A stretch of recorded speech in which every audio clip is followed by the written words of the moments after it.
इस वीडियो में आज हम सीखेंगे कि हम लॉजिकल ऑपरेशंस परफॉर्म कर सकते हैं नेस्टेड फंक्शन का इस्तेमाल करते हुए।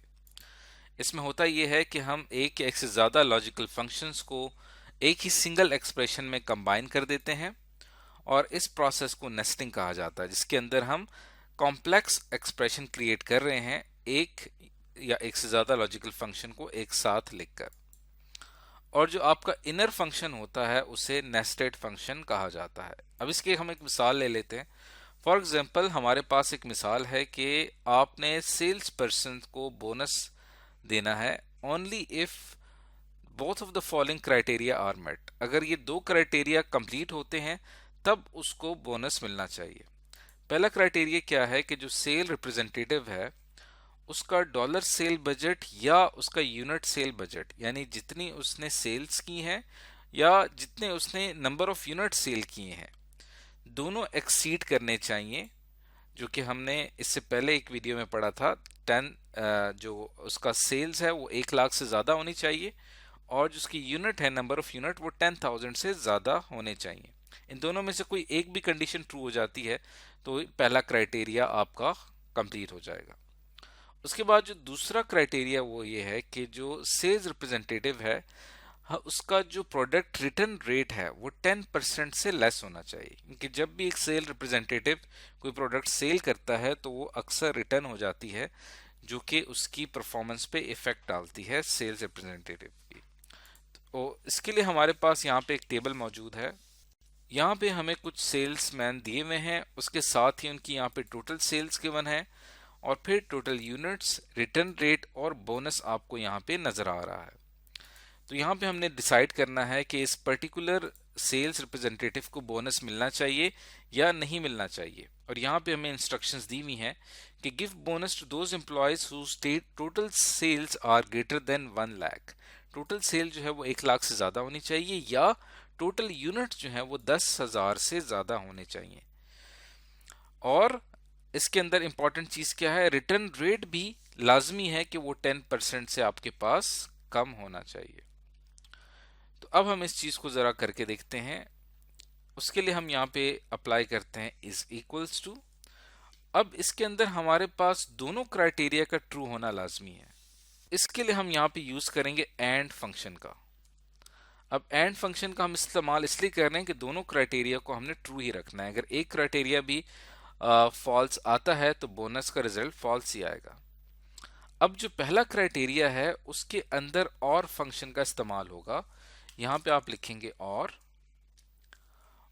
फंक्शन के अंदर आपने ये दो कंडीशंस लिखनी है।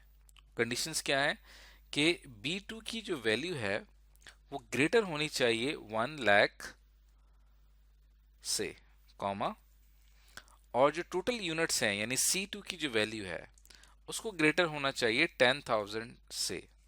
ये दोनों क्राइटेरिया हमारे पास आ गए और इसके लिए हमने अप्लाई कौन सा किया, और फंक्शन, यानी इनमें से कोई एक भी रिजल्ट हमारा ट्रू आता है तो ओवरऑल और का रिजल्ट ट्रू ही आएगा।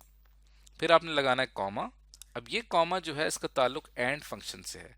अब ये जो कंप्लीट एक्सप्रेशन है ये एंड का पहला लॉजिकल टेस्ट है, कॉमा, उसके बाद अगला लॉजिकल टेस्ट हम एंड के लिए लिखेंगे। वो क्या है कि रिटर्न रेट जो है वो लेस देन 10% होना चाहिए। अब रिटर्न रेट की जो सेल एड्रेस है वो क्या बन रहा है, वो बन रहा है D2। तो यहाँ पे मैं लिखूंगा D2, इसको लेस होना चाहिए किससे, 10% से। और यहाँ पे आके आप ब्रैकेट क्लोज करेंगे और उसके बाद जब आप एंटर प्रेस करेंगे तो देखें यहाँ पे ये जो एम्प्लॉय है इसको बोनस नहीं मिलना चाहिए, इसका रिजल्ट हमारे पास फॉल्स आ रहा है। हालांकि इसकी सेल्स भी 1 लाख से ज़्यादा है, इसकी टोटल यूनिट्स भी 10,000 से ज़्यादा हैं, लेकिन इसका जो रिटर्न रेट है वो हमारे पास 10% से लेस नहीं है, 10% से ज़्यादा है, यानी इसकी प्रोडक्ट ज़्यादा रिटर्न हो रही हैं।